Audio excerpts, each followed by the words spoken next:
வணக்கம் நண்பர்களே. நம்ம அனைவருமே விரும்பி சாப்பிடக்கூடிய ஆரோக்கியமான உணவுகளில் ஒன்று தான் மீன். இது புரதம், ஒமேகா 3 கொழுப்பு அமிலங்கள், விட்டமின் டி, விட்டமின் பி 12, பல முக்கிய சத்துக்கள் நிறைந்த இந்த மீன் உடலுக்கு எண்ணற்ற நன்மைகளை வழங்குது.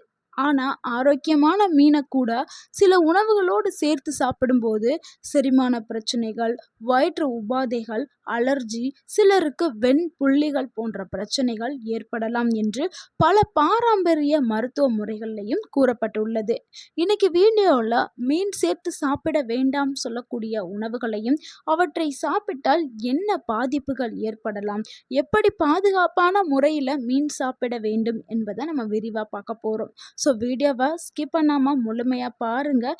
இந்த ஒரு வீடியோ உங்களுடைய ஆரோக்கியத்திற்கு மிகவும் முக்கியமான ஒரு வீடியோ. உங்கள் ஆரோக்கியம் உங்கள் கையில்தான். வீடியோவை ஸ்கிப் பண்ணாமல் பாருங்கள்.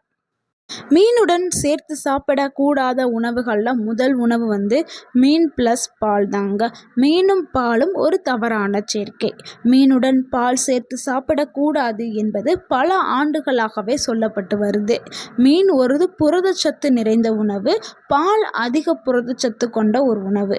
சிலருக்கு இந்த 2 உணவுகளையும் சேர்த்து எடுக்கும்போது செரிமானம் சிரமத்தை ஏற்படும். இதனால் செரிக்கிறதுல பிரச்சனையாகி அவங்களுடைய வயிற்று உபாதைகள்லாம் ஏற்பட ஆரம்பிக்கும்.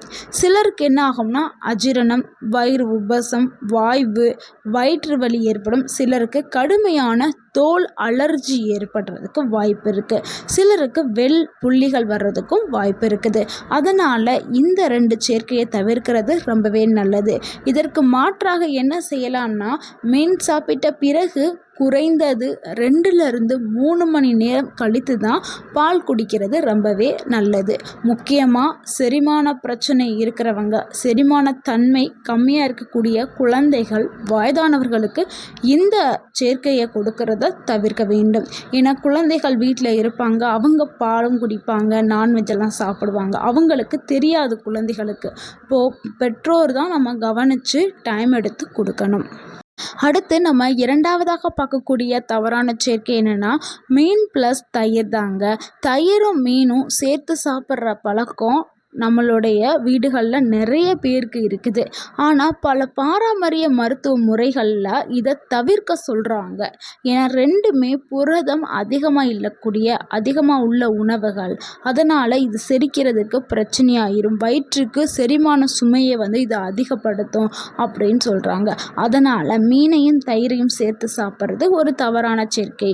அதாவது இதனால் என்ன பிரச்சனைகள் ஏற்படும்னா, வயிறு கனத்த ஒரு உணர்வு, வாய்வு தொல்லை, வயிற்று வலி, சிலருக்கு தோல் பிரச்சனைகள் ஏற்படுறதுக்கு வாய்ப்பு அதிகமாக இருக்குது.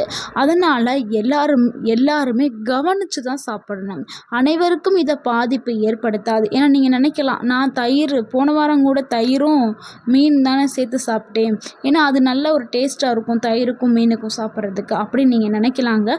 எல்லாருக்கும் இதை பிரச்சனை ஏற்படுத்தாது. அதுதான் நான் திருப்பி சொல்கிறேன்.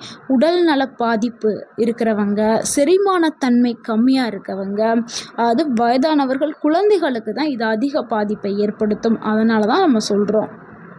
அடுத்து நம்ம 3வதாக பார்க்கக்கூடிய ஒரு தவறான சேர்க்கை என்னென்னா, மீன் ப்ளஸ் எலுமிச்சை தாங்க. எலுமிச்சை பழம் எதுக்காக வைக்கிறாங்க நான்வெஜ்ஜுகளில்? இது இரும்பு சத்து உறிஞ்சுதல் திறனை அதிகப்படுத்துறதுக்கு விட்டமின் சி நிறைந்த பழங்கள் முக்கிய இடம் வகிக்குது. அதனால தான் எல்லா உணவுகளுக்கு மேலேயும் எலுமிச்சம்பழம் வைக்கிறாங்க. ஆனால் எல்லோரும் என்ன நினச்சிருப்பீங்க, இதை டெக்கரேட் பண்ணுறதுக்காக, ஒரு அழகுக்காக வைக்கிறாங்க அப்படின்னு நீங்கள் நினைக்கிறீங்க. அது நம்ம சாப்பிடக்கூடிய உணவுகளில் லைட்டாக எலுமிச்சம்பழத்தை பிழிஞ்சு விட்டு சாப்பிட்டோம்னா அதில் இருக்கக்கூடிய இரும்பு சத்து இருக்கக்கூடிய அந்த உணவு நம்ம உடலால் வேகமாக உறிஞ்சி எடுத்துக்கொள்ள கூடும். அதனால தான் அது பண்ணுறாங்க. ஆனால் அது சிறிதளவில் தான் பண்ணணும். சிறிதளவில் பண்ணால் உங்களுக்கு ஆரோக்கியம். அதிகமாக செய்யக்கூடாது. ஸோ நீங்கள் அதிகமாக பண்ணிங்கன்னா உங்களுக்கு ஆபத்தை ஏற்படுத்தும். முக்கியமாக யார் இதை செய்யக்கூடாதுன்னா, சிலருக்கு அமிலத்தன்மை பிரச்சனை இருக்குங்க. அமிலத்தன்மை பிரச்சனை இருக்கிறவங்க இந்த மாதிரி செய்யவே கூடாது. ஸோ அதிகமாக நீங்கள் லெமனை புழிஞ்சு விட்டாலும் அமிலத்தன்மை அதிகரிக்கும். பிரச்சனை இருக்கவங்களும் எடுக்கக்கூடாது. ஸோ அதிகமாக எடுக்கும்போது நெஞ்செரிச்சல், வயிற்றில் எரிச்சல் இதெல்லாமே ஏற்படும். முக்கியமாக கேஸ்ட்ரிக் ப்ராப்ளம் இருக்கிறவங்க இதை தவிர்க்கிறது ரொம்பவே நல்லது. அது அமிலத்தன்மை உடலில் சிலருக்கு அதிகமாக இருக்கும்ல, அவங்களும் கேஸ்ட்ரிக் பிரச்சனை இருக்கிறவங்களும் வயிற்றில் ஏதாவது புண்ணு இன்னும் இருந்துச்சுன்னா அவங்களும் இந்த ஒரு சேர்க்கையை தவிர்க்கிறது ரொம்பவே நல்லது. அடுத்து நம்ம 4வதாக பார்க்கக்கூடிய ஒரு தவறான சேர்க்கை என்னென்னா மீன் ப்ளஸ் தர்பூசணி பழம் தாங்க. தர்பூசணி மிகவுமே குளிர்ச்சியான ஒரு பழம். மீன் ரொம்பவுமே வெப்பத்தன்மை கொண்ட ஒரு உணவு. அது பாரம்பரிய நம்பிக்கையின்படி இது ரெண்டையுமே சேர்த்து சாப்பிட்றது வயிற்று கோளாறு, அஜீரணம், வயிற்றுப்போக்கு கூட ஏற்படுறதுக்கு வாய்ப்பு இருக்குது அப்படின்னு கூறப்படுது. ஏன்னா மீன் ஹீட்டு, இந்த பழம் குளிர்ச்சி. ஸோ ரெண்டுமே ஆப்போசிட்டு வினைகளை கொண்டது. ஸோ ரெண்டுமே உடலுக்குள்ளே போய் சேரும்போது இந்த மாதிரியான விளைவுகள், பாதிப்புகளை ஏற்படுறதுக்கு வாய்ப்பு இருக்குது. அதனால் நம்ம பாதுகாப்பான முறையில் சாப்பிட்றது தான் ரொம்பவே நல்லது. மீன் சாப்பிட்ட உடனே தர்பூசணி பழத்தை சாப்பிட்றத முற்றிலுமாக தவிர்த்து கொள்ளுங்கள். நம்ம இப்போ ரீசெண்டாக நியூஸ்லலாம் பார்த்தோம்ல, ஒரு ஃபேமிலி ஒரு பிரியாணி சாப்பிட்டு, சிக்கன் பிரியாணி சாப்பிட்டு தர்பூசணி பழம் சாப்பிட்டு அந்த ஃபேமிலியே போயிருச்சு. ஸோ அந்த அளவுக்கு தர்பூசணி பழமும் நான்வெஜ்ஜும் சேர்க்கவே கூடாதுங்க. இது ரொம்ப ஒரு தவறான சேர்க்கை. ஏன்னா தர்பூசணி பழம் வேகமாகவே செரிக்கக்கூடிய ஒரு தன்மை கொண்டது. அது ஃபாஸ்ட் செரிமானம் கொண்டது. இந்த நான்வெஜ் எல்லாமே மீன், சிக்கன், மட்டன், நான்வெஜ் எல்லாமே ஸ்லோ செரிமானம் ஆகிறது. ரொம்பவும் மெதுவாக தான் செரிமானம் ஆகும். ஸோ ரெண்டுமே ஆப்போசிட்டாக இருக்குல்ல. ஸோ ரெண்டையும் நம்ம ஒரே நேரத்தில் எடுக்கும்போது நம்மளுடைய ஸ்டொமக் அப்செட் ஆகி நம்மளுக்கு பலவிதமான பாதிப்புகளை ஏற்படுத்தக்கூடும். அதனால தான் நம்ம தர்பூசணி பழத்தை இந்த உணவுகளோடு சேர்த்து எடுக்கவே கூடாது அப்படின்னு நம்ம சொல்கிறோம். முக்கியமாக குழந்தைகளுக்கோ வயதானவர்களுக்கோ கொடுக்கவே கொடுக்காதீர்கள். அடுத்து நம்ம 5வதாக பார்க்கக்கூடிய ஒரு தவறான சேர்க்கை என்னென்னா மீன் ப்ளஸ் இனிப்பு வகைகள் தாங்க. மீன் சாப்பிட்ட உடனே ஜிலேபி, லட்டு, கேக்கு, ஐஸ்கிரீம் போன்ற அதிக சர்க்கரை உள்ள உணவுகள் சாப்பிட்றது நல்லதே கிடையாது. இது என்ன பண்ணும்னா உடனடியாக செரிமானத்தை சமநிலையில் இருக்கிறத பாதிக்கக்கூடும். அதனால் இதை தவிர்க்கிறது ரொம்ப நல்லது. இதனால் என்ன பாதிப்புகள் ஏற்படும்னா உடலுக்கு சோர்வு ஏற்படும், வயிறு கனத்த ஒரு உணர்வை கொடுக்கும், அஜீரணத்தை ஏற்படுத்தும். அதனால் நீங்கள் தனித்தனியாக சாப்பிட்றது தான் ரொம்பவே நல்லது. அதாவது இடைவெளி அட்லீஸ்ட் ஒரு அரை மணி நேரமாவது கேப் விட்டுட்டு எடுக்கிறது தான் ரொம்பவே நல்லது. என்றைக்கே ஒரு முறை நீங்கள் எடுத்துக்கிறீங்க அப்படின்னா பிரச்சனை இல்லைங்க. எப்பொழுதுமே இதே மாதிரியான தவறான சேர்க்கையை எடுத்துக்கிட்டே வரும் பொழுது உங்களுடைய உடல் ஆபத்தை நோக்கி போகுதுன்னு அர்த்தம். அடுத்து நம்ம 6வதாக பார்க்கக்கூடிய ஒரு தவறான சேர்க்கை என்னென்னா மீன் ப்ளஸ் ஆர்டிஃபிஷியல் கூல்ட்ரிங்க்ஸ், அதாவது குளிர்பானங்கள். நம்ம எல்லாரும் செய்கிற ஒரு பொதுவான தவறு என்னென்னா நம்ம எந்த ஒரு ஹெவியான ஃபுட்டு சாப்பிட்டாலும் உடனே நம்ம 7up, கொக்கோகோலா இந்த மாதிரியான கூல்ட்ரிங்க்ஸ் தான் சாப்பிட்றோம். எதுக்கு சாப்பிட்றோம்? செரிமானம் வேகமாக ஆகும்னு நினச்சி நம்ம சாப்பிட்றோம். ஆனால் அது கிடையவே கிடையாது. காரணம் என்னென்னா குளிர்ச்சியான பானங்கள் செரிமான செயல்பாட்டை மெதுவாக தான் ஆக்கும். இதை நீங்கள் நல்லா புரிஞ்சுக்கிறணும். ஸோ இதனால் என்ன பிரச்சனை ஏற்படும்னா வயிறு உப்பசம் ஏற்படும், வாய்வு தொல்லை ஏற்படும், அஜீரணம் ஏற்படும். இதுக்கு மாற்று வழி என்னென்னா நீங்கள் நல்லா ஒரு ஹெவியான சாப்பாடு சாப்பிட்டீங்கன்னா ஒரு கிளாஸ் வெதுவெதுப்பான சுடு தண்ணி குடிங்க. இல்லைன்னா சுடு தண்ணியில் ½ லெமனை எடுத்து நல்லா பிழிஞ்சு விட்டுட்டு அதில் சிறிதளவு உப்பு போட்டு குடிங்க, நல்ல செரிமானம் ஆகும். அடுத்து நம்ம 7வதாக பார்க்கக்கூடிய ஒரு தவறான சேர்க்கை என்னென்னா மீன் ப்ளஸ் அதிகமாக டீயோ காஃபியோ எடுத்துக்கிறது. நிறைய பேர் என்ன பண்ணுறாங்கன்னா மீன் சாப்பிட்ட உடனே டீ காஃபியை குடிக்கிறாங்க. இது நல்லதே கிடையாது. மீனுங்கிறது அதிகமான புரோட்டீன் நிறைந்த ஒரு ஆரோக்கியமான உணவு.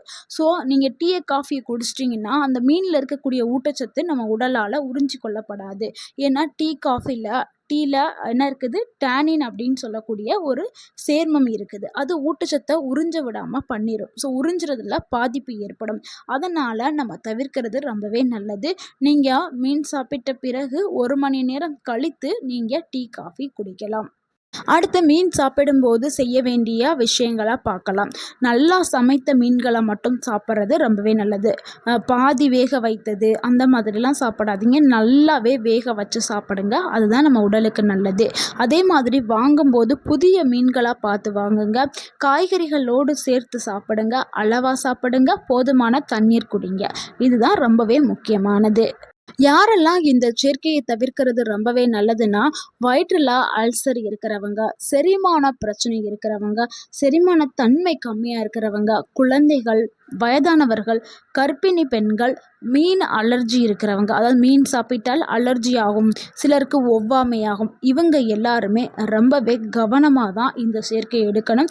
இல்லைன்னா இந்த சேர்க்கையை தவிர்க்கிறது ரொம்பவே நல்லது. வருமுன் காப்போம் அதுதான் ரொம்பவே சிறந்தது. வந்ததுக்கு அப்புறம் நம்ம எடுக்கக்கூடிய ட்ரீட்மெண்ட்டு வந்து அது சிலருக்கு ஒத்துக்கும், சிலருக்கு ஒத்துக்காது. அதனால் வர்றதுக்கு முன்னாடியே நம்ம உடலை ஆரோக்கியமாக வச்சுக்கிறது ரொம்பவே சிறப்பானது. ஸோ இந்த உணவுகளை தவிர்க்கிறது ரொம்ப ரொம்ப நல்லது. நண்பர்களே, இந்த தகவல் உங்களுக்கு பயனுள்ளதாக இருந்திருந்தா இந்த வீடியோக்கு ஒரு லைக் பண்ணுங்கள். இந்த வீடியோவை உங்களுடைய ஃப்ரெண்ட்ஸ் அண்ட் ஃபேமிலிக்கு ஷேர் பண்ணுங்கள். மறக்காமல் நம்ம சேனலை சப்ஸ்கிரைப் பண்ணுங்கள், சப்போர்ட் பண்ணுங்கள், கமெண்ட் பண்ணுங்கள். தேங்க்யூ ஃபார் வாட்சிங் அண்ட் வாழ்க வளமுடன். உங்கள் ஆரோக்கியம் உங்கள் கையில்தான்.